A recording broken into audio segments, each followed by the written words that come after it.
जय हिंद दोस्तों, आप सभी का एक बार फिर से हमारे YouTube चैनल पर स्वागत है। आज के इस वीडियो में हम बात करने वाले हैं 10th क्लास ज्योग्राफी का चैप्टर नंबर 2 वन एवं वन्यजीव संसाधन। इस चैप्टर से रिलेटेड यानी कि इस चैप्टर का NCERT बुक में जो क्वेश्चंस दिए गए हैं उनको समझने वाले हैं। स्टार्ट करेंगे ऑब्जेक्टिव क्वेश्चन से और फिर समझेंगे सब्जेक्टिव क्वेश्चंस को भी। लॉन्ग टाइप क्वेश्चन सबको समझने वाले हैं बिल्कुल आसान शब्दों में। लेकिन स्टार्ट करने से पहले आप लोगों को बता दें कि इस चैप्टर से रिलेटेड और पहले चैप्टर्स का यानी कि संसाधन एवं उपयोग उस चैप्टर का भी हर एक टॉपिक पर डिटेल वीडियो बना करके अपलोड किया हुआ है हमारे इस चैनल पर। तो अगर आप लोगों ने अब तक उन चैप्टरों के सभी पॉइंट्स क्लियर नहीं है तो आप लोग जाके प्लेलिस्ट पर चेक कर सकते हैं। जिस भी पॉइंट में आपको कन्फ्यूज है उस वीडियो को देख करके समझ सकते हैं। सबसे पहले स्टार्ट करते हैं बहुविकल्पीय प्रश्न यानी कि ऑब्जेक्टिव क्वेश्चन से। सबसे पहला क्वेश्चन है, इनमें से कौन सा संरक्षण तरीका समुदायों की सीधी भागीदारी नहीं करता है। मतलब कि वन एवं वन्यजीव संसाधन का जो संरक्षण का तरीका है, कौन सा तरीका है इनमें से जो समुदाय किसी भी समुदाय से जुड़ा हुआ नहीं है। संयुक्त वन प्रबंधन, चिपको आंदोलन, बीज बचाओ आंदोलन या फिर वन्यजीव अभ्यारण्य का परिसीमन।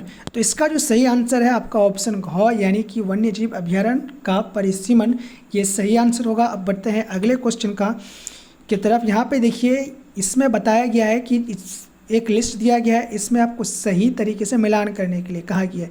क्वेश्चन नंबर 2, यहाँ पे देखिए आरक्षित वन का कौन सा परिभाषा है, रक्षित वन का कौन सा परिभाषा है और अवर्गीकृत वन का कौन सा परिभाषा है, इसको दिया गया।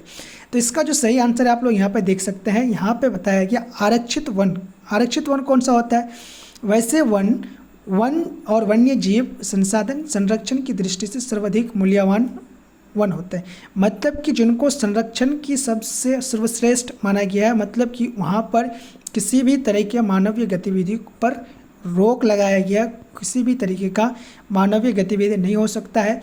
पूरी तरीके से उसको संरक्षित किया गया है सरकार के द्वारा, प्रतिबंधित है वहाँ पर उसके अंदर जाना भी। और रक्षित वन कौन सा होता है? जिसमें वन भूमि जो और अधिक क्षरण से बचाई जाती है।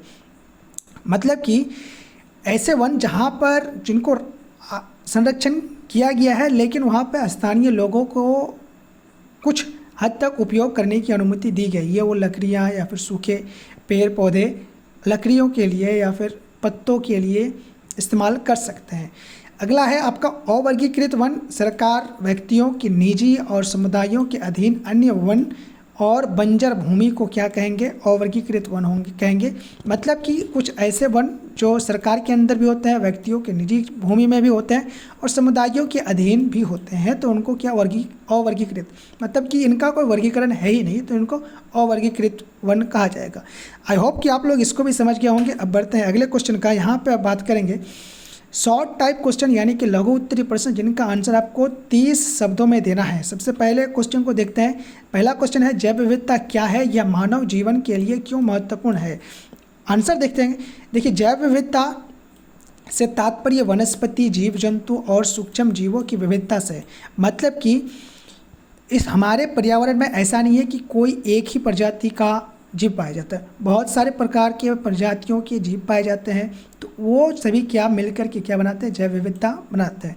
तो वही है वनस्पति, जीव जंतु और सूक्ष्म जीवों की विविधता। मतलब कि बहुत सारे हैं तो उसी को क्या कहते हैं? जैव विविधता। यह पारिस्थितिक संतुलन बनाए रखता है। जो भी पारिस्थितिक संतुलन है उसको बनाए रखता है। पारिस्थिति में संतुलन बनाए रखना जरूरी है क्योंकि ऐसा बहुत कम है जो जैसे पेड़ पौधे अपने भोजन के लिए सूर्य की प्रकाश का इस्तेमाल करके प्रकाश संश्लेषण के थ्रू अपना भोजन तैयार करती है। लेकिन बाकी जो जीव जंतु है जो या तो वो घास पर निर्भर रहती है, जंगलों पर निर्भर रहती है या फिर दूसरे जानवरों पर निर्भर रहती है, तो ये तो इम्पोर्टेंट है ही। और भोजन, दवाइयों, ऑक्सीजन के आदि के लिए भी आवश्यक होती है। तो ये बहुत ज़्यादा इम्पोर्टेंट है जैव विविधता। अब बात करते हैं दूसरे क्वेश्चन का। क्वेश्चन पूछा गया है कि विस्तार पूर्वक बताइए कि मानव क्रियाएं किस प्रकार प्राकृतिक वनस्पति और प्राणी जात के ह्रास का कारण है। मतलब कि आपको कारण पूछा गया है कि कैसे मानव जो है, इंसान जो भी प्राकृतिक वनस्पतियाँ हैं उनको ख़त्म करने और जो भी जीव जंतु हैं उनको भी ख़त्म करने का कारण बने हुए। सबसे पहले इसका आंसर देखते हैं। वनों की कटाई, अंधाधुंध शिकार, औद्योगिकीकरण। औद्योगिकीकरण मतलब कि व्यवसायियों का विस्तार होना, शहरीकरण हो रहा है, खेती विस्तार और जलवायु पर्यावरण मानव क्रियाएं हैं। मतलब कि ये ऐसी क्रिया है जो मानवीय क्रिया है। वनों की कटाई इंसान ही करते हैं, अंधाधुंध शिकार, जानवरों की शिकार कर रहे हैं इंसान ही कर रहे हैं, औद्योगिकीकरण जो हो रही है, अलग अलग प्रकार के उद्योग लगाए जा रहे हैं इंसान ही कर रहे हैं। तो ये सभी क्रियाएं कौन कर रहे हैं? इंसान कर रहे हैं, जो प्राकृतिक वनस्पति प्राणी जात को नष्ट कर जैव विविधता को प्रभावित करता है। अब ये सारी चीज़ें इंसान करने के लिए या तो वनस्पतियों को काटता है, प्राणी जात को, जीव जंतुओं को नुकसान पहुंचाता है, तो ये क्या है? जैव विविधता के लिए काफ़ी ज़्यादा दुष्प्रभाव डालता है, काफ़ी ज़्यादा इसका बुरा प्रभाव पड़ता है। अगले क्वेश्चन की बात करते हैं। यहाँ पे अब लॉन्ग टाइप क्वेश्चन पूछा जाएगा, यानी कि दीर्घ उत्तरीय प्रश्न, जिनका आंसर आपको लगभग 120 शब्दों में देना है। बात करते हैं सबसे पहले क्वेश्चन का। भारत में विभिन्न समुदायों ने किस प्रकार वनों और वन्यजीव संरक्षण और रक्षा में योगदान किया है? विस्तृत योजना करें। मतलब कि आपको ये बताना है कि विभिन्न समुदाय जो हैं किस प्रकार से जंगलों और जंगली जीवों का संरक्षण किया है, उसका आपको विस्तृत पूरा लॉन्ग तरीके से विवेचना करना है, डिस्कस करना है। यहाँ पे देखिए इसका आंसर आपको किस तरीके से लिखना है। देखिए, भारत में अनेक परंपरागत समुदायों ने वन और वन्य जीवों की रक्षा में महत्वपूर्ण भूमिका निभाई है। अब भारत एक बहुत बड़ा देश है। अब इतने बड़े देश में बहुत सारे अलग अलग प्रकार के समुदाय के लोग हैं। अब उन समुदायों ने जंगलों को और जंगली जीवों की रक्षा के लिए भूमिका निभाई है। जैसे कि विश्नोई समाज जो है, सलमान खान का केस आप लोगों को पता होगा, सलमान खान ने काला हिरण का शिकार किया, जिस वजह से विश्नोई समाज उनसे बहुत ज़्यादा दुखी है। तो और सलमान खान के ऊपर केस भी चल रहा है उसी वजह से। तो वही है कि विश्नोई समाज ने एक काले हिरण का या फिर किसी भी प्रकार का हिरण का रक्षा कर रही है, तो ये रक्षा कर रही है तो ये अच्छी बात है। इसी तरीके से अलग अलग प्रकार के समुदाय हैं जो जंगलों की भी रक्षा करती है, जंगली जीवों का भी रक्षा करती है, तो वही आपको बताना है। बिश्नोई समुदाय राजस्थान के काले हिरण और पेड़ों की रक्षा करता है।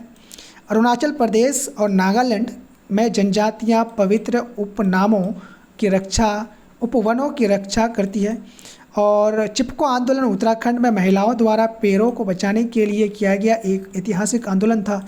मतलब कि आपको ऐसे प्रजातियों से रिलेटेड जिन्होंने जंगल के लिए कुछ भी किया है, कुछ भी योगदान दिया है, आप उससे रिलेटेड बना करके लिख सकते हो। इसमें कोई आपको गलत नहीं साबित कर सकता है।